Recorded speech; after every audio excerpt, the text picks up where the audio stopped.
बच्चों?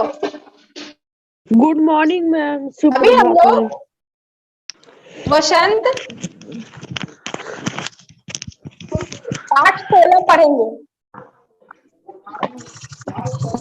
इसके शीर्षक का नाम है भोर और बरखा।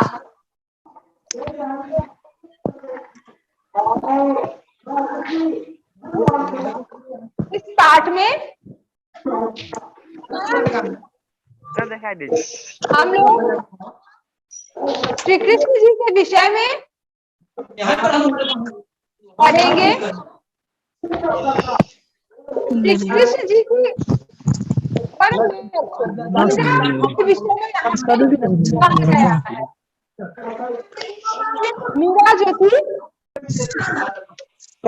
वो कृष्ण की परम भक्त, वो कृष्ण को अपना सब कुछ मानती थी, ईश्वर, पति, मित्र।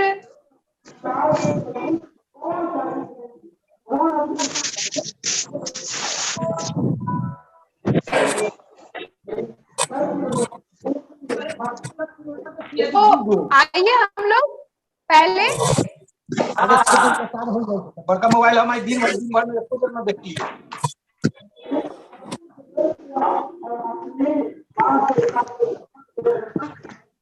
हिंदी पढ़ा रहा है।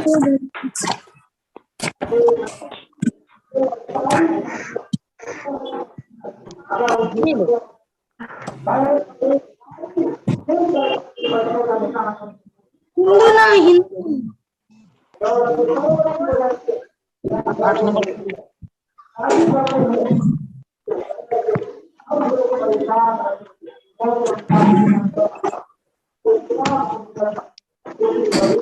तो हम लोग इस पाठ में कृष्ण जी का वर्णन पढ़ेंगे। यहाँ पे इस पाठ में श्री कृष्ण जी जो है वो सोए हुए हैं। छोटे बच्चे जब सोए हुए रहते हैं उनको बड़े ही प्यार से मैम सबका माइक म्यूट करवा दीजिए। बुला के उनको उठाया जाता है। मैम साउंड नहीं आ रहा बुला है। के या डांट के उनको नहीं उठाया जाता है। मैम साउंड नहीं आ रहा करने है। से बच्चे रोने लगते हैं।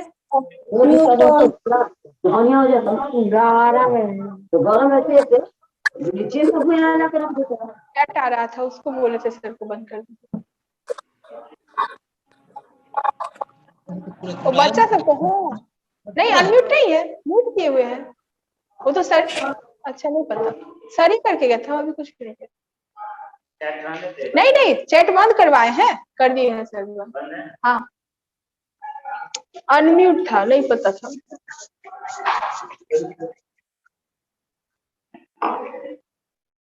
तो श्री कृष्ण जी सोए हुए हैं और उनको उनकी माँ बड़े ही प्यार से जगा रही है, उठा रही है। और वो किस नाम से अपने पुत्र को संबोधित करती है, उठाती है, वही हम यहाँ पर पाठ में पढ़ेंगे। तो आइए बच्चों, अब हम लोग अपने पाठ की ओर ध्यान देते हैं।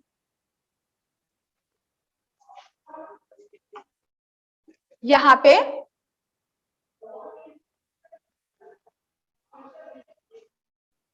उल्टा हो रहा है सर।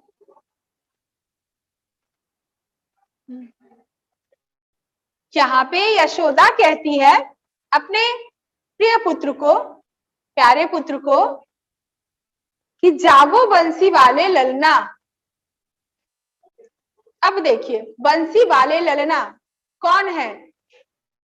तो बंसी, बांसुरी को बंसी भी कहा जाता है, बांसुरी भी कहा जाता है, मुरली भी कहा जाता है। तो ये सब कौन बजाते हैं?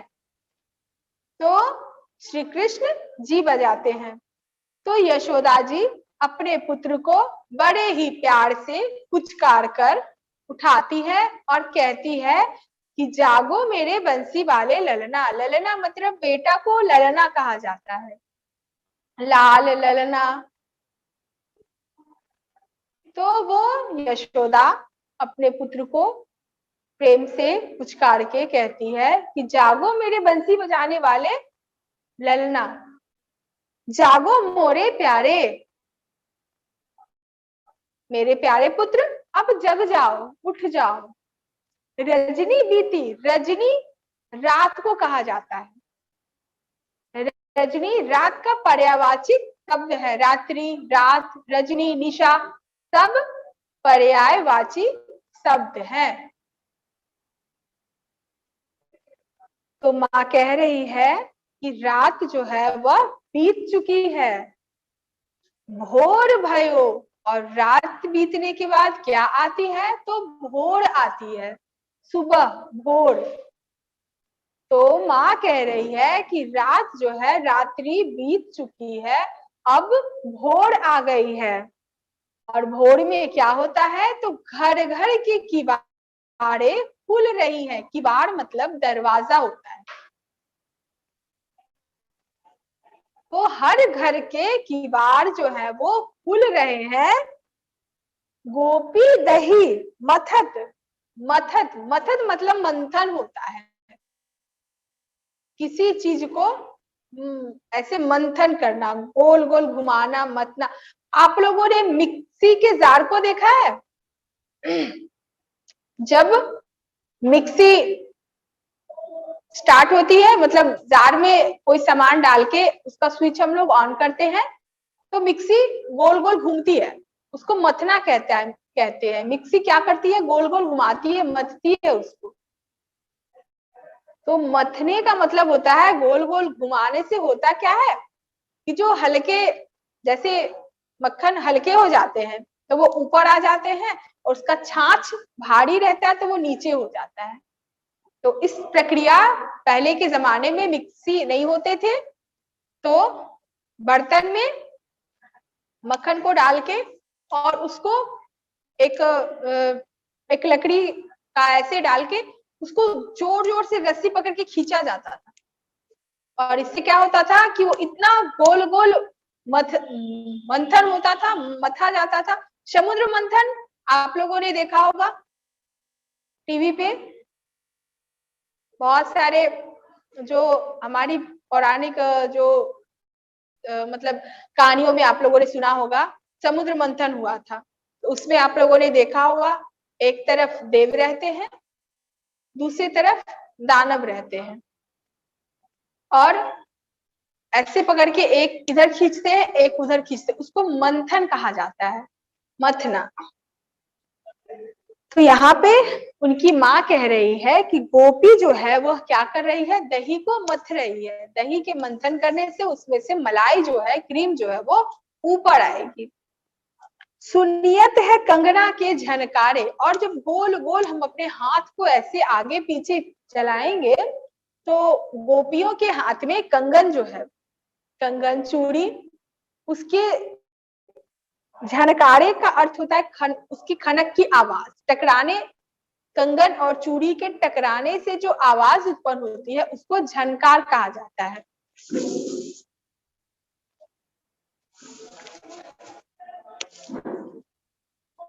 तो उसके मथने से आवाज आ रही है, चूड़ी कंगन की खनक की आवाज आ रही है। उठो लाल जी। फिर भी नहीं कृष्ण उठ रहे हैं। फिर उनकी माँ कह रही है कि उठो लाल जी। लाल जी भी श्री कृष्ण को लल्ला, लाल जी सब उन्हीं को कहा जाता था। तो माँ कह रही है कि लल्ला उठ जाओ, भोर भयो है, भोर हो गए हैं, रात जो है वो बीत चुकी है। फिर बोल रही है कि भोर हो गई है, सुबह हो गई है। और सुर नर, सुर मतलब देवता होता है, सुर मतलब देवता होते हैं, असुर मतलब दानव होते हैं, राक्षस होते हैं। तो यहाँ पे सुर है, सुर मतलब देवता, देवता जो है, और नर मतलब मनुष्य। देवता और मनुष्य सब आपको जगाने के लिए, उठाने के लिए द्वार द्वार मतलब दरवाजा होता है, आपके दरवाजे पर देवता और मनुष्य सब खड़े हैं आपको जगाने के लिए।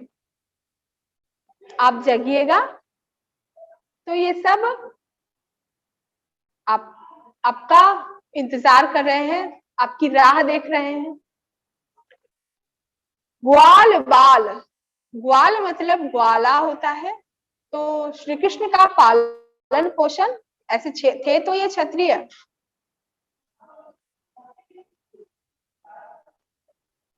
वासुदेव जी जो थे वो क्षत्रिय थे, तो ये वासुदेव के पुत्र थे, लेकिन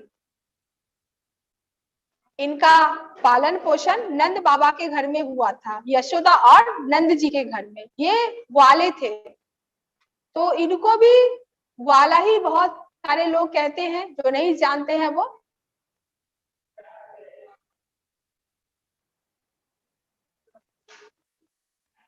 तो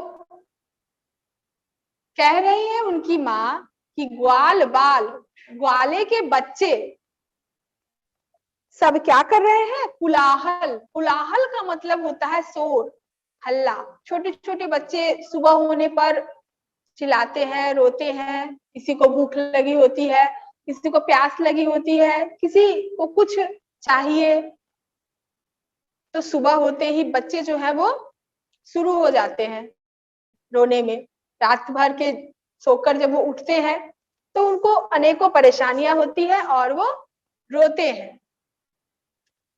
तो श्री कृष्ण की माँ कह रही है कि ग्वाले के सारे बच्चे कुलाहल कर रहे हैं, शोर मचा रहे हैं, हल्ला कर रहे हैं और जय जय शब्द उचारे और तुम्हारी जय जयकार कर रहे हैं।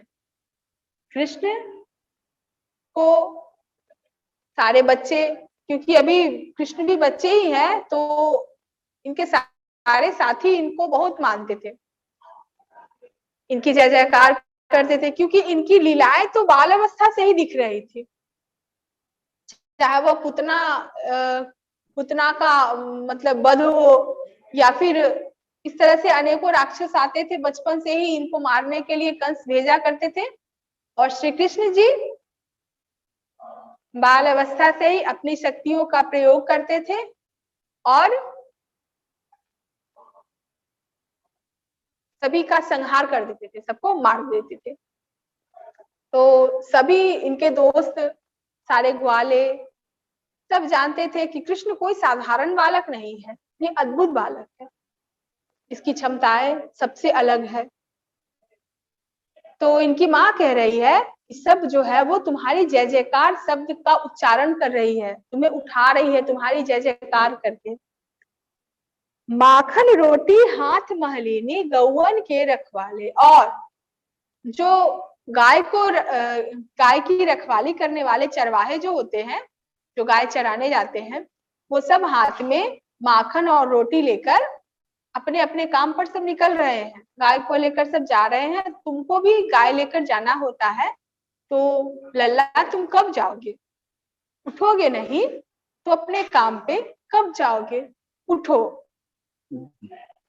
मीरा के प्रभु गिरधर नागर, शरण आए को तारे। मैंने पहले ही आप लोगों को मीरा के विषय में भी कहा है कि मीरा के प्रभु कौन है? तो गिरधर नागर, गिरधर। अब गिरधर श्री कृष्ण को कहा गया है, श्री कृष्ण का ही नाम गिरधर भी है। अब गिरधर का क्या अर्थ होता है ये मैं आपको समझाती हूँ। गिर का अर्थ पहाड़ होता है, पर्वत। धर मतलब धारण करने वाला। तो जो व्यक्ति पहाड़ को धारण करे, तो पहाड़ को धारण का मतलब नहीं समझे। पहाड़ के धारण गोवर्धन पर्वत, गोवर्धन पर्वत आप लोगों ने कृष्ण की कथाएं में, टीवी सीरियल में बहुत जगह देखा होगा कि जब इंद्र बहुत बारिश कर देते हैं, पूरा गांव जलमग्न हो जाता है, तब श्री कृष्ण अपने गांव को बचाने के लिए क्या करते हैं, गोवर्धन पर्वत को ही उठा लेते हैं अपनी एक उंगली पे, हाथ पे भी नहीं, एक उंगली पे, छोटी सी उंगली पे पूरे पर्वत, पूरी पहाड़ को उठा लेना कोई आसान बात नहीं थी। लेकिन वो तो प्रभु थे, सब जानते थे, उनके नगरवासी सब, ग्रामवासी सब, कि ये तो प्रभु है, भगवान है। तो जब इन्होंने अपनी छोटी सी उंगली पर पर्वत को धारण किया, पहाड़ को उठाया, तो इनका नाम हो गया गिरिधर, पहाड़ को धारण करने वाले, क्योंकि ये उंगली पे खड़े किए हुए थे। तो जिस तरह से हम उंगली में ये मतलब आभूषण धारण करते हैं, तो इन्होंने उंगली पर पहाड़ को धारण किया, और तब से श्री कृष्ण का नाम हो गया गिरधर। उनको गोवर्धन भी बहुत सारे लोग कहते हैं। गोवर्धन पर्वत को धारण करने के बाद गोवर्धन गिरधारी भी उनको कहा जाता है। तो कह रहे हैं यहाँ पे कि मीरा के प्रभु गिरधर नागर, और ये क्या करते हैं, शरण आए को तारे। जो भी लोग प्रभु श्री कृष्ण के शरण में आते हैं, भगवान के शरण में जो भी लोग आते हैं, वो भगवान अपने शरण में आए हुए लोगों को तार देते हैं। तारने का मतलब होता है उद्धार कर देना, उसको अपनी मंजिल तक पहुंचा देना। तो भगवान यही काम तो करते हैं। जो भी व्यक्ति बीच रास्ते में भटक जाता है, मझधार में फंस जाता है, रास्ता नहीं सूझता, उसे प्रभु अपने दिव्य ज्ञान से सही रास्ते पर पहुंचा देते हैं। तो शरण आने वाले का उद्धार कर देते हैं, जो भी इनकी शरण में आता है उसको तार देते हैं। अब देखिए बच्चों, अब हम लोग इसमें दूसरा पैराग्राफ पढ़ेंगे। अभी तक हम लोगों ने एक पैराग्राफ पढ़ा, अब हम लोग दूसरा पैराग्राफ पढ़ेंगे। दूसरे पैराग्राफ में क्या है, ये अलग है। इसमें है बरसे बदरिया सावन की। ये मीरा पे आधारित है, श्री कृष्ण और मीरा पे आधारित है। बरसे बदरिया सावन की, सावन की मन भावन की। सावन मतलब तो जानते ही हैं, महीना होता है जिसमें बहुत बारिश होती है। बदरिया मतलब बादल होता है।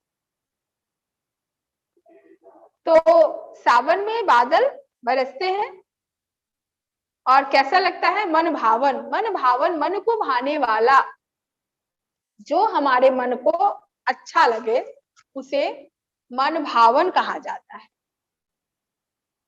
तो जब सावन में बारिश होती है तो वो हमारे मन को बहुत भाती है, अच्छी लगती है, क्योंकि सावन से पहले गर्मी का मौसम रहता है, पूरी धरती तपी हुई रहती है, पेड़ पौधे झुलसे होते हैं, मनुष्य भी होते हैं, वो गर्मी से बहुत बेहाल होते हैं, व्याकुल होते हैं।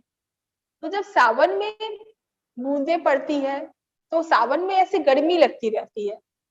तो गर्मी के मौसम में अगर बारिश हो तो ठंडापन आ जाता है, थोड़ा सा मौसम में नमी आ जाती है, वातावरण में नमी आ जाने से ठंडा ठंडा थोड़ा सा ठंडापन का एहसास होता है। तो ऐसा मौसम तो मन को भाता ही है, अच्छा ही लगता है। वही बारिश जब बढ़कर सावन से भादों तक चला जाता है तो थोड़ा सा कीचड़ कीचड़ हो जाता है और थोड़ा सा कष्ट पहुंचाता है। लेकिन सावन के महीने में अच्छा लगता है, क्योंकि धरती गर्म होती है, बारिश होती है, वो पानी अपने आप सोख लेती है, और नहीं तो नदी नाले में चली जाती है और रोड रास्ते जो होते हैं वो सूख जाते हैं। तो सावन के महीने की जो बारिश होती है वो मन को भाती है, मन को अच्छी लगती है। सावन में उमड़ियो मोने मेरो मनवा, भनक सुनी हरि आवन की। अब सावन में क्यों इतना मन को भा रहा है, सावन क्यों अच्छा लग रहा है? तो यहाँ पे मीरा कह रही है कि सावन में उमड़ियो, उमड़ना का मतलब होता है जैसे बादल उमड़ते घुमड़ते हैं ना, तो हमारा मन अगर किसी चीज के लिए प्रसन्न होता है, कोई चीज हमें अच्छी लगती है,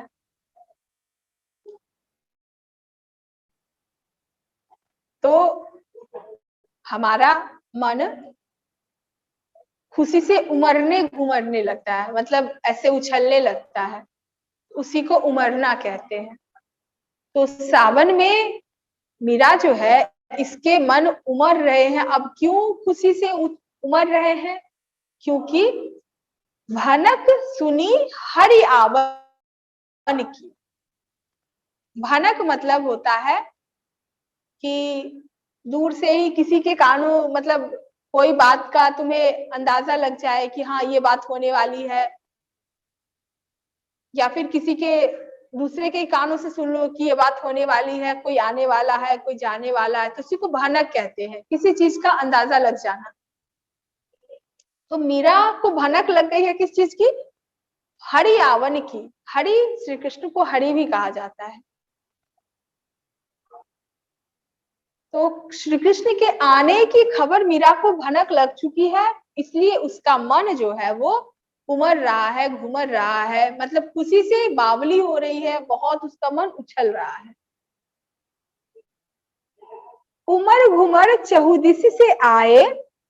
उमर घुमर मतलब बादल उमड़ते हैं, घुमड़ते हैं, देखोगे गरजते हैं, मिलते हैं, फिर अलग हो जाते हैं, उसी को उमड़ना घुमड़ना कहते हैं। चहुदिश मतलब चारों तरफ से। बादल को देखोगे एक बार जमा हो जाती है, फिर अलग अलग, फिर कहते ना बादल बढ़ रहा है, बादल देखो उधर चला गया, बादल ऐसे हो गया, बादल वैसे हो गया, तो वही उसी को उमड़ना घुमड़ना कहा जाते हैं।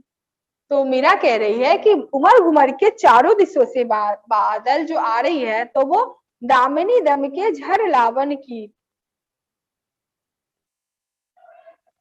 दामिनी बिजली चमक रही है, और उससे क्या हो रही है? तो दामिनी दम के, बिजली जो है वो दम के मतलब चमक रही है, और उसके बाद क्या हो रही है? झड़ी लगा रही है, बादलों की बूंदों की झड़ी लगा रही है। बादल जो है वो उमड़ घुमड़ के चारों दिशाओं से आ रहे हैं, और बिजली जो है वो चमक रही है, और इन सब के बाद क्या हो रही है? बूंदों की लड़ी लग रही है, झड़ी बन रही है। बूंदों की जो बारिश होती है तो बूंदों की झड़ी बन जाती है, तो एक के बाद बूंद जो है वो गिरते जाते हैं, तो उसको झड़ी कहा जाता है। तो वो झड़ी लग गई है। नन्ही नन्ही बूंदन मेहा, बरसे शीतल पवन सुहावन की। अब इसके बाद नन्ही नन्ही तो बूंदे बता दिए कि झड़ी लग गई है, नन्ही नन्ही बूंदे जो है वह बरस रही है, और इससे क्या हो रहा है? शीतल पवन सुहावन की।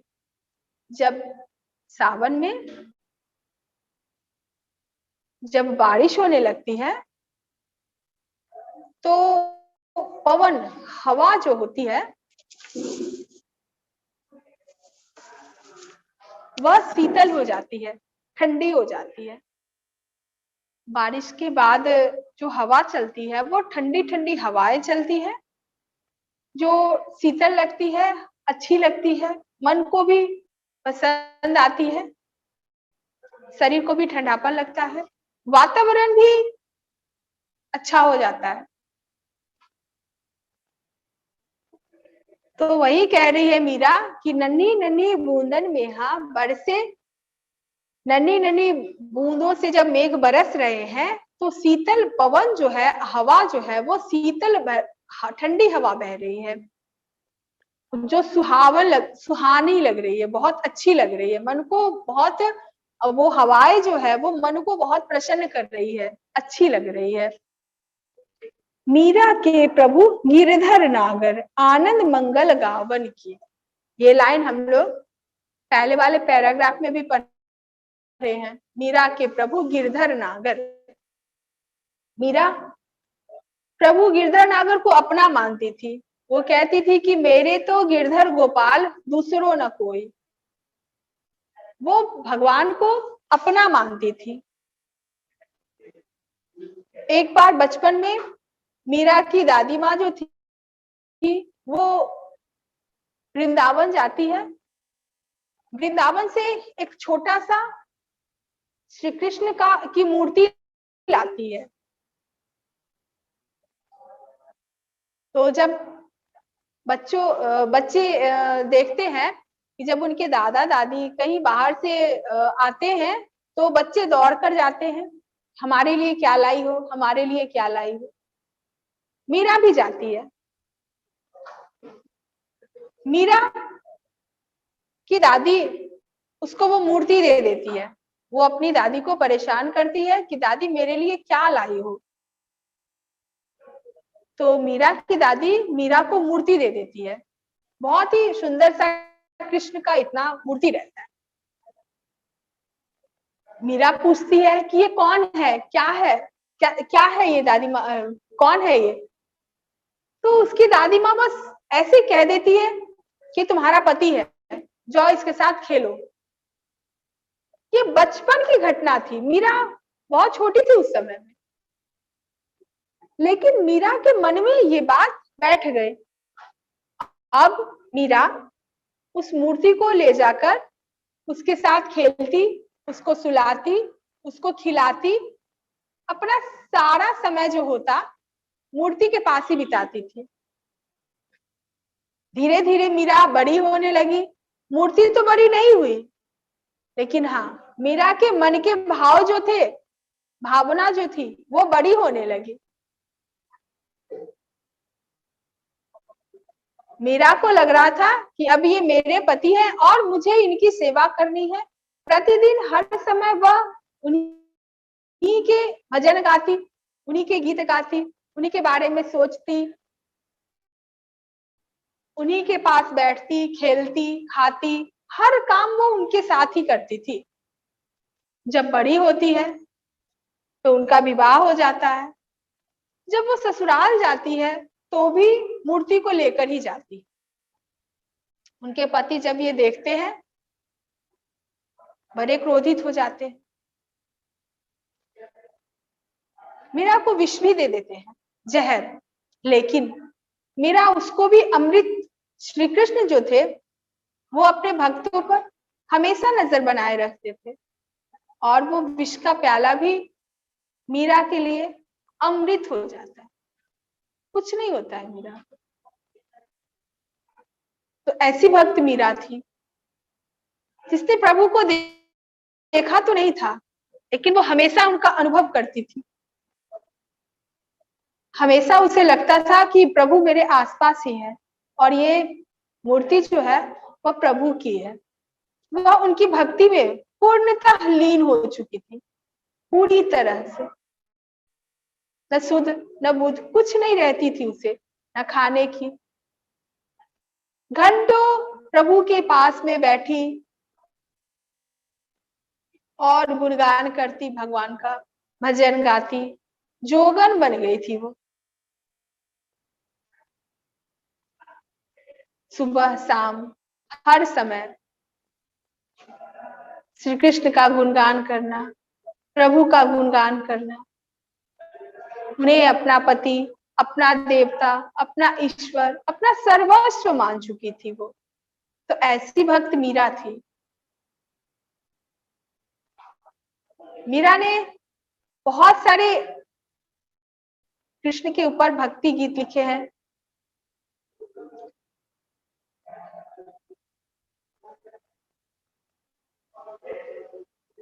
वो कहती थी श्री कृष्ण को कि प्रभु जी तुम चंदन हम पानी। हे प्रभु, मेरा और आपका मिलन एक चंदन और पानी की तरह है। जिस तरह से चंदन बिना पानी के नहीं घिसता है और जब चंदन पे पानी रख के घिसा जाता है तो चंदन और पानी को कोई अलग नहीं कर पाता है, वो मिल जाता है। तो वो प्रभु को और अपना ऐसे ही संबंध बताती थी कि प्रभु जी तुम चंदन हम पानी, जाके अंग अंग बास समानी। जिसके हर एक कण में सुगंध, बास मतलब सुगंध होता है। पानी में चंदन जब मिल जाता है तो उसके हर एक कण में सुगंध समा जाता है।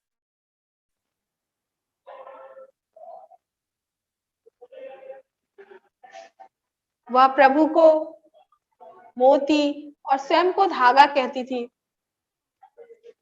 जैसे बिना मोती के धागा का कोई अस्तित्व नहीं रहता है, अगर धागा टूट गया तो मोती बिखर जाते हैं। प्रभु को दिया और खुद को बाती बताती थी। इस तरह से मीरा प्रभु की भक्ति में पूर्णतः लीन हो चुकी थी।